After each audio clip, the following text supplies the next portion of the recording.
Are you surprised by the evidence that's already coming out in the criminal trial? No, I'm not surprised. I experienced some of those things. Witnessed violence. You don't trust nobody. In Hollywood, specifically, when you get there, a lot of people don't know how to say no. That's the difference between New York City and California. The entertainment industry has always been a breeding ground for power, secrets, and scandal. But never before has it faced a story as shocking and sordid as the one unraveling now.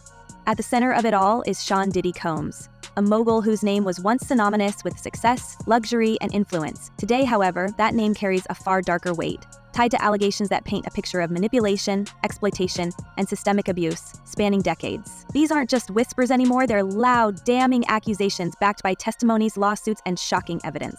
And leading the charge to expose it all is none other than Curtis 50 Cent Jackson, Diddy's longtime industry rival, who has made it his mission to dismantle the empire of a man he calls untouchable no longer. I brought this subject up because there's a couple of things that really bother me here. For years, 50 Cent has hinted at the darkness lurking behind Diddy's glamorous facade. Cryptic posts on social media, veiled accusations in interviews, and even subtle digs in his music have all pointed toward one truth. He's always known too much.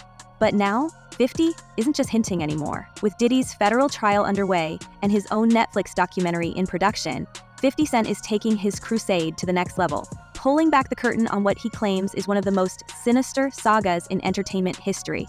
This isn't just about settling a personal feud. It's about exposing a culture of complicity and silence in Hollywood, one that Diddy allegedly exploited to wield control over victims and peers alike. Documentary, I think a lot of people thought that he was just joking around. It turns out he's not, so this is actually a real project that's being made under his G-Unit movie. The shocking centerpiece of these allegations revolves around Diddy's infamous freak-off parties, a term that has become synonymous with decadence and debauchery. But these weren't just celebrity get-togethers filled with excess.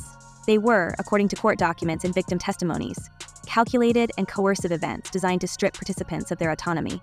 Witnesses describe days-long performances involving controlled substances and elaborate setups that catered to Diddy's alleged desires. Prosecutors claim that participants were often coerced into these acts under threat of violence or blackmail, with Diddy reportedly recording many of these encounters without their knowledge.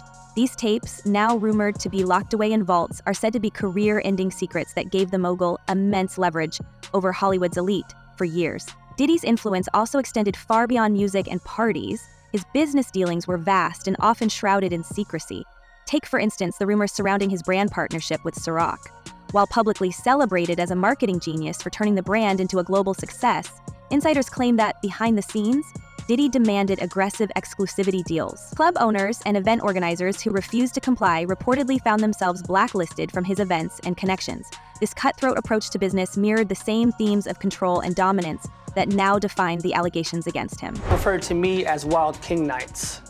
And what a Wild King Night was when him and a guest would go to a hotel room or be at his home, his bedroom, and they would have intimate gatherings.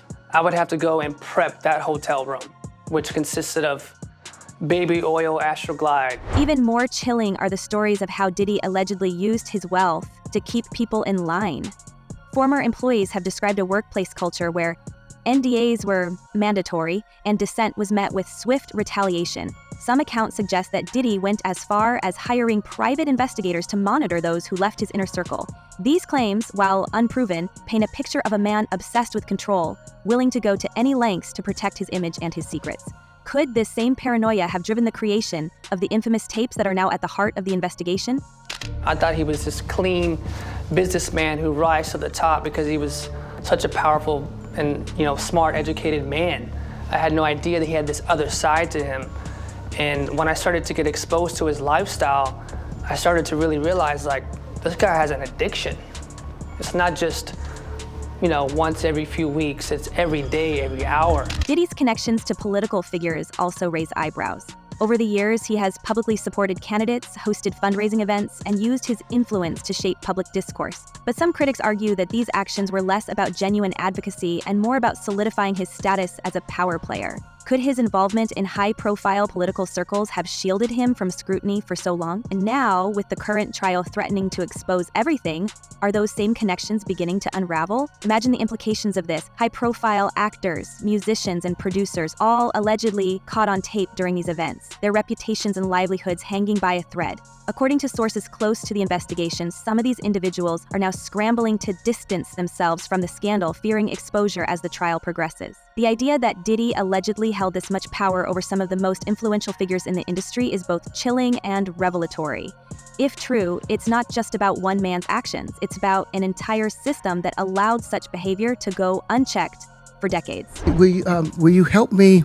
I want to hear your music, so I come over there and I play the music, and he's sitting there, just looking at me, like waiting. Okay. So then my assistant was like, you know, he wants to hang out with you next week, and I was like, for what? He's like, I think he's trying to you.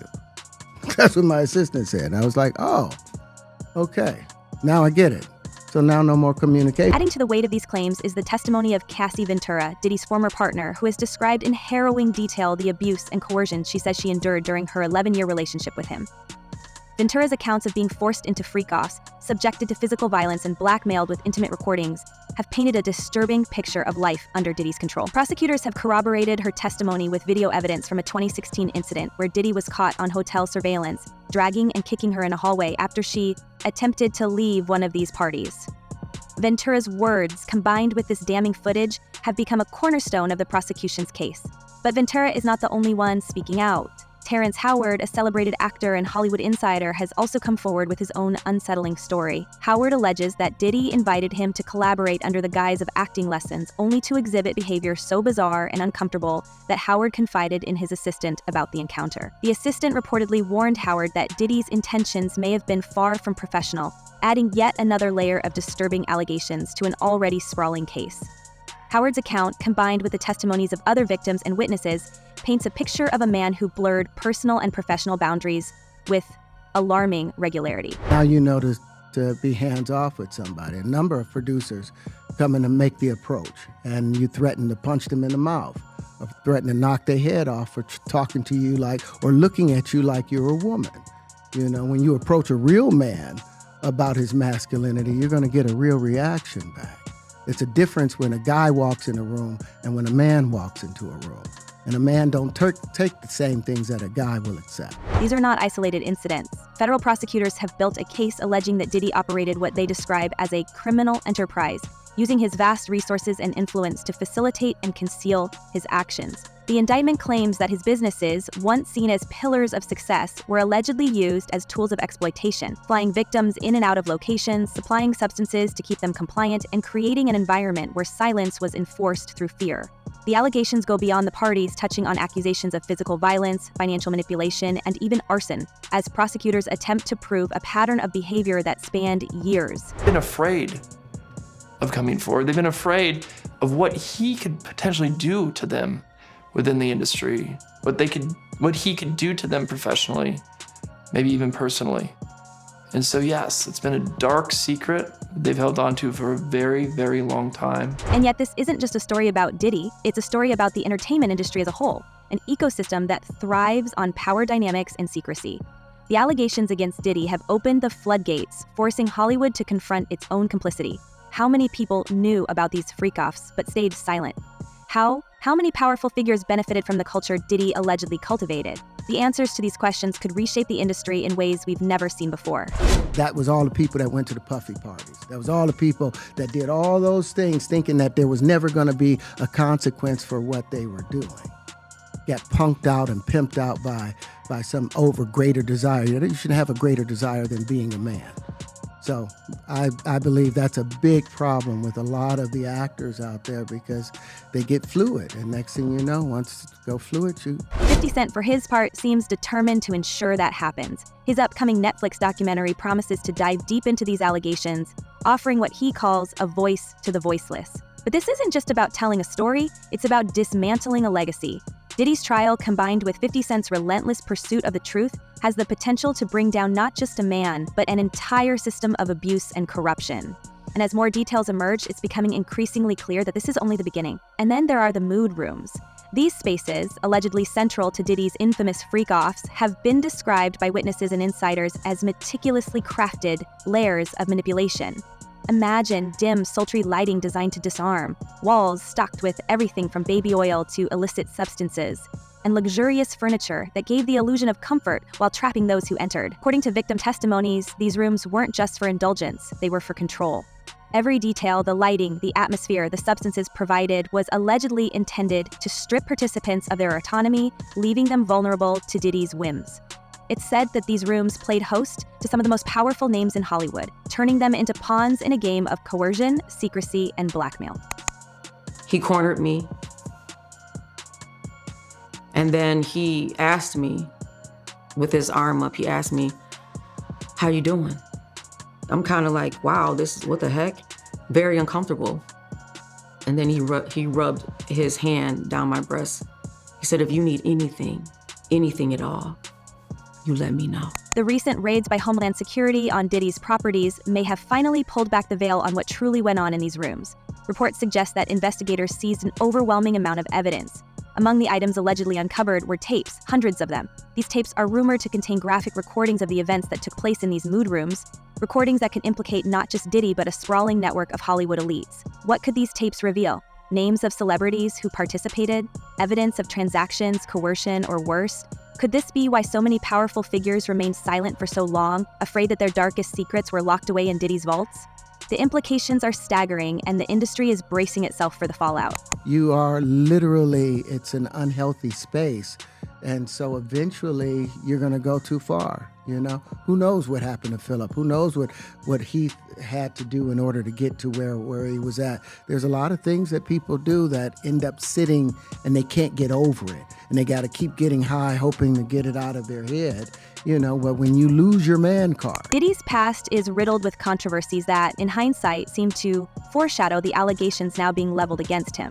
Back in the late 1990s, just as his career was skyrocketing, Diddy was embroiled in a shooting incident at Club New York that left 3 people injured. Though he was ultimately acquitted of all charges, the trial cast a shadow over his reputation. His then-girlfriend, Jennifer Lopez, was present during the chaos, and the incident reportedly marked the beginning of their split. While Diddy walked away claiming victory in court, questions lingered about his influence and whether his fame afforded him privilege that others wouldn't have had. At the time, this was treated as a one-off scandal, but now, with the current allegations, many are revisiting that chapter with a more critical eye. The Club New York trial wasn't the only time Diddy found himself linked to violence.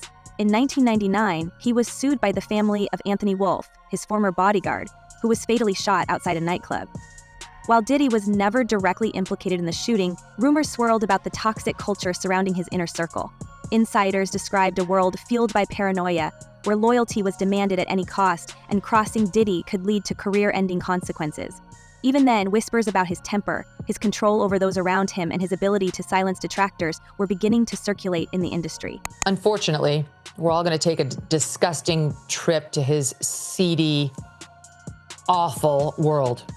You know, the man has no class. He has no kindness in his dark, dark heart. And he's depraved. That's my opinion. This is a depraved, disgusting individual about whom I wish to hear nothing after this trial is done. It wasn't just physical violence that defined Diddy's darker chapters. Financial manipulation has long been a recurring theme in his career. Many artists signed to his record label, Bad Boy Records, have accused him of exploitative contracts that left them with little to show for their work.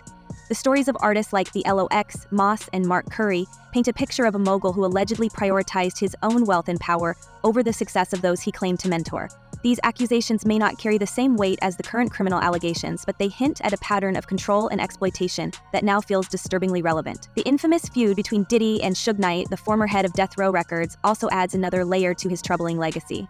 Their rivalry, which defined the East Coast versus West Coast hip-hop wars of the 1990s, was marked by violence, intimidation, and tragedy.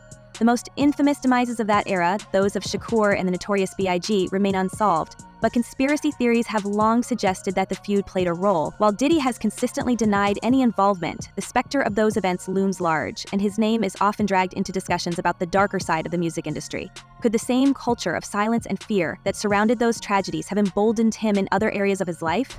I've lost businesses because I don't bend over in that way. I don't compromise. I don't play roles. I don't kiss a man. I don't do that because the man card means everything. Despite these controversies, Diddy managed to maintain his public image as a charming and charismatic mogul. He was the life of the party, the man who threw lavish events attended by Hollywood elites. But what if these parties were more than just celebrations? What if they were part of a carefully constructed network of influence designed to keep people close and ensure their loyalty?